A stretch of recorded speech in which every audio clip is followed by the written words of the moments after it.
আসসালামু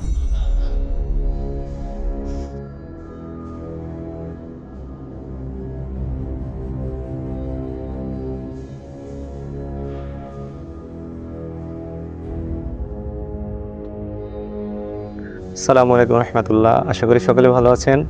আলহামদুলিল্লাহ, এই মুহূর্তে আমি যেখানে দাঁড়িয়ে আছি এটা নোয়াখালীর একটি ঐতিহ্যবাহী সুপ্রাচীন একটি মসজিদ প্রাঙ্গণে। মসজিদটির নাম হলো বজরা শাহী মসজিদ। এই মসজিদটি মোগল আমলে প্রতিষ্ঠিত একটি মসজিদ।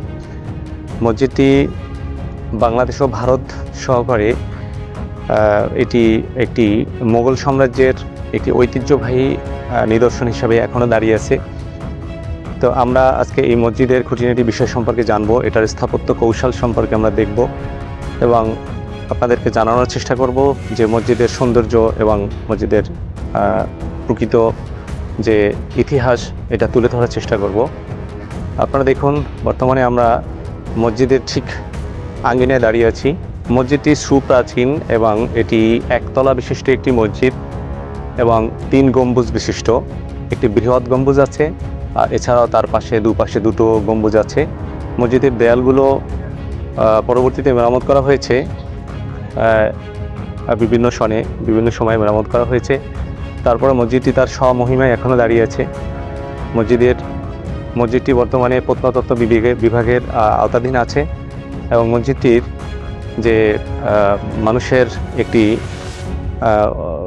নিদর্শন হিসাবে মানুষ প্রতিদিন এখানে দেখতে আসে। নোয়াখালীর একটি ঐতিহ্য এই বজরা শাহী মসজিদ। প্রধান সড়ক থেকে সংযোগ রাস্তা হয়ে মসজিদ কমপ্লেক্সে ঢোকার পথেই পরবর্তীতে নির্মিত একটি গেট পাওয়া যাবে। গেটে এই মসজিদ কমপ্লেক্সের প্রথম স্থপতি জমিদার আমানুল্লাহ এর পরিচয় পাওয়া যাবে। 1741 সালে তিনি মসজিদ প্রতিষ্ঠা করেন, যা 1154 হিজরি।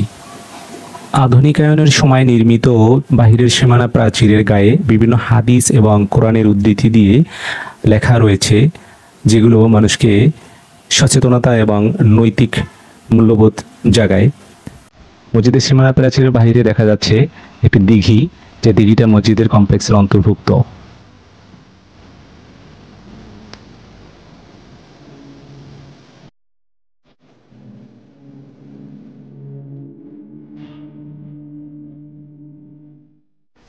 আসসালামু আলাইকুম রহমতুল্লাহ। প্রিয় দর্শক, আমরা এখন দাঁড়িয়ে আছি বজরা শাহী মসজিদে। এটি নোয়াখালী জেলার বেগমগঞ্জ উপজেলার সোনাইমুড়ির অন্তর্গত বজরা নামক স্থানের একটি মোগল স্থাপত্য।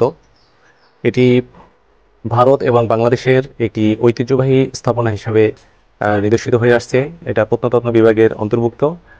আমরা আজকে এই মসজিদের যে ইমাম সাহেব আছেন, সম্মানিত ইমাম সাহেবের সাথে আমরা পরিচয় হব এবং তার মুখ থেকে আমরা এই মসজিদ সম্পর্কে কিছু জানার চেষ্টা করব। প্রিয় ইমাম, আসসালামু আলাইকুম রহমতুল্লাহ, আপনি কেমন আছেন? ওয়ালাইকুম আসসালাম ওয়া রাহমাতুল্লাহি ওয়া বারাকাতুহু। আলহামদুলিল্লাহ, আল্লাহর রহমতে অনেক ভালো আছি। আপনি তো এই মসজিদের দায়িত্বে আছেন। জি, আমি এই মসজিদের ইমাম। জি, আমাদের যদি দর্শকদের উদ্দেশ্যে এই মসজিদের ইতিহাস সম্পর্কে আপনি যতটুকু জানেন যদি জানানোর চেষ্টা করেন, আমরা এবং দর্শকরা উপকৃত হবে ইনশাআল্লাহ। আলহামদুলিল্লাহ, মুঘল সম্রাট মোহাম্মদ শাহর আমলে জমিদার আমানুল্লাহ 1154 হিজরি 1139 বাংলা 1741 খ্রিস্টাব্দে আলীবর্দী খাঁর রাজত্বকালে এই মসজিদ নির্মাণ করেন।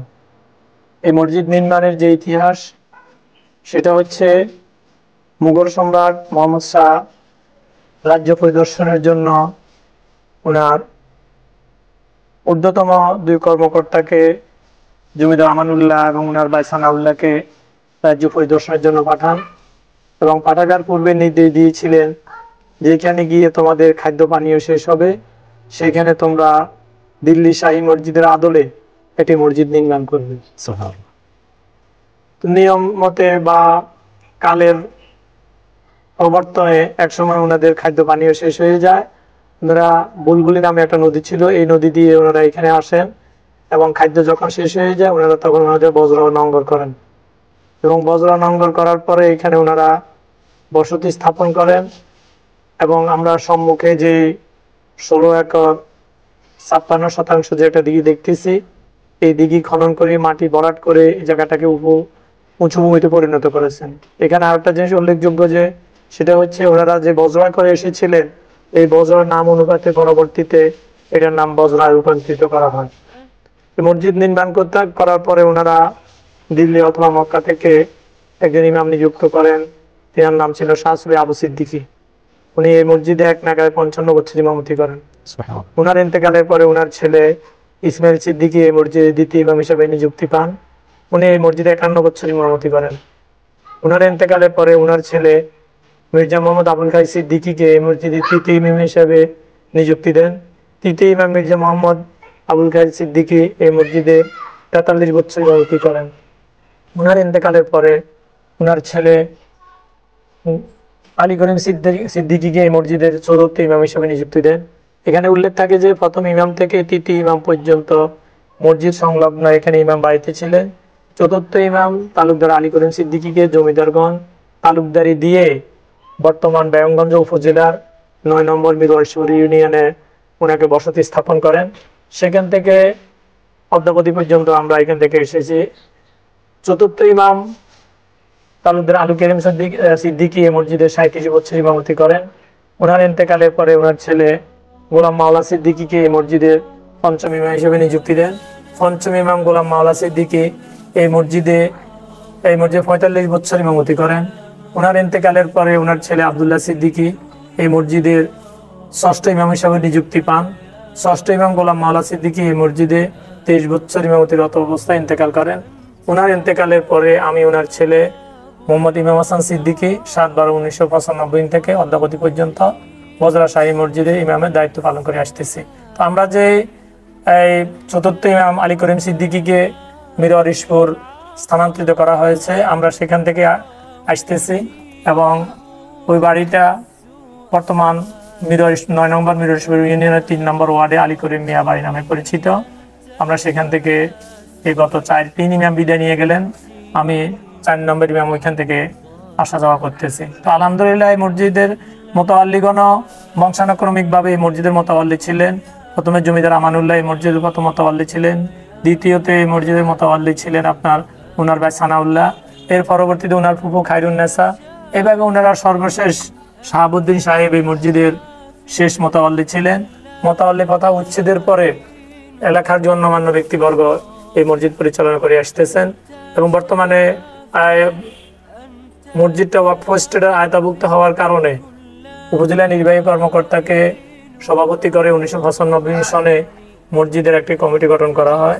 সে কমিটি গঠন অনুপাতে এখনো ওইভাবে চলতেছে। আলহামদুলিল্লাহ মসজিদের মতো কমিটিদের অত্যন্ত দূরদর্শিতা এবং আন্তরিকতার কারণে আমাদের মসজিদের উত্তর পাশে প্রায় 2 কোটি টাকা ব্যয়ে এটা মসজিদ সম্প্রসারণ করা হয়েছে। আমি সর্বোপরি সকলকে অনুরোধ করব, আল্লাহ রাব্বুল আলামিন আমাদেরকে যেটার জন্য সৃষ্টি করেছেন, ওমা খালাকতুল জিন্না ওয়াল ইনসা ইল্লা লিয়াবুদুন, একমাত্র আল্লাহর ইবাদত করার জন্য আমাদেরকে সৃষ্টি করেছেন। এই মসজিদের মাধ্যমে আল্লাহ রাব্বুল আলামিন যেন আমাদেরকে এই আল্লাহর ইবাদত করার তৌফিক দান করেন। ওমা তাওফিকি ইল্লা বিল্লাহ। আসসালামু আলাইকুম ওয়া রাহমাতুল্লাহ। প্রিয় ইমাম সাহেব, আমার আরেকটা প্রশ্ন ছিল, এই মসজিদ যে নির্মাণ থেকে শুরু করে সেই মোগল আমল থেকে এর মাঝে তো অনেকবার সংস্কার কাজ হয়েছে। জি, তো বর্তমানে দেখলাম যে সংস্কার কাজ চলতেছে। এখন যে আমরা সৌন্দর্য দেখছি, এটা কি সেই মানে যে শুরুতে যে স্থাপনা ছিল সেই সৌন্দর্যের আদলেই সংস্কার করা হয়েছে নাকি আধুনিকায়ন করা হয়েছে? বর্তমানে যেটা আমরা মসজিদ নির্মাণ করার পরে 1909 সন থেকে 1927 সন অর্থাৎ খান বাহাদুর, মৌলভী আলী আহমেদ এবং মৌলভী মজিরুদ্দিন আহমেদ যিনারা আপনার মোতাওয়াল্লি ছিলেন, ওনারাই এই আমরা যে সিরামিক গুলো দেখতেছি এটা দিয়ে এটা সৌন্দর্য বর্ধন করা হয়েছে। তার মানে 1909 সালে এই সৌন্দর্য বর্ধন করা হয়েছে। 1909 সালে বর্ধন করা হয়েছে, 100 বছর প্লাস, প্রায় 100 বছর প্লাস, 1909 থেকে 1927। আর এখন যেটা বর্তমান রানিং যেটা আছে সেটা আসলে আগেরকার মতো করা তো সম্ভব না, তারপর যতটুকু সম্ভব এটার সাথে মিল রেখে করার চেষ্টা চলছে। প্রিয় ইমাম সাহেব, আপনাকে অনেক ধন্যবাদ, অনেক কথা জানতে পারলাম। আলহামদুলিল্লাহ, আপনাকে অনেক অনেক আন্তরিক মোবারকবাদ। জি, আসসালামু আলাইকুম। আসসালামু আলাইকুম ওয়া রাহমাতুল্লাহ।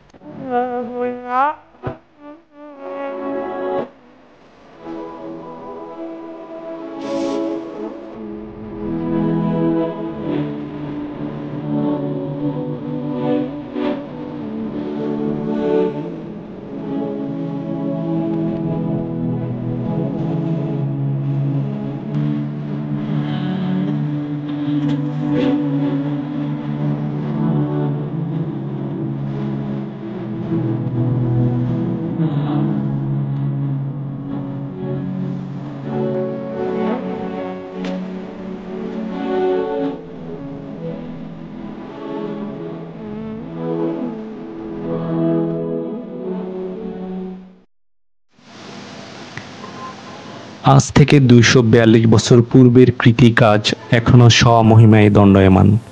মুঘল বাদশাহ মোহাম্মদ শাহের ভ্রাতা আমানুল্লাহ শাহ বজরায় 30 একর জায়গায় একটি দিঘি খনন করতে গিয়ে একটি গম্বুজ পান। ফলে ধারণা করা হয় পূর্বে এখানে মসজিদ ছিল। আমানুল্লাহ দিঘির পশ্চিম পাড়ে উঁচু ভিত্তির উপর 3 গম্বুজ বিশিষ্ট 85.56 বর্গফুটের একটি মসজিদ নির্মাণ করেন, যা আজও আল্লাহ সুবহানাহু ওয়া তাআলা দণ্ডায়মান রেখেছেন। প্রথম দিকে মসজিদের সৌন্দর্য বর্ধনের জন্য চীন দেশের গ্লাস কেটে ডিজাইন করা হয়। পরবর্তীতে সংস্করণ করার সময় সিরামিক মোজাইক দিয়ে মসজিদের সৌন্দর্য বহুগুণ বৃদ্ধি করা হয়। প্রতিটি ভালো কাজের মূল্য আল্লাহ সুবহানাহু ওয়া তাআলা দিয়ে থাকেন। আজ থেকে 242 বছর আগের সেই সুকর্ম এখনো আমরা স্মরণ করি। আল্লাহ সুবহানাহু ওয়া তাআলা এই কাজের সাথে জড়িত সকল ব্যক্তিদেরকে জান্নাতুল ফেরদৌস দান করুক।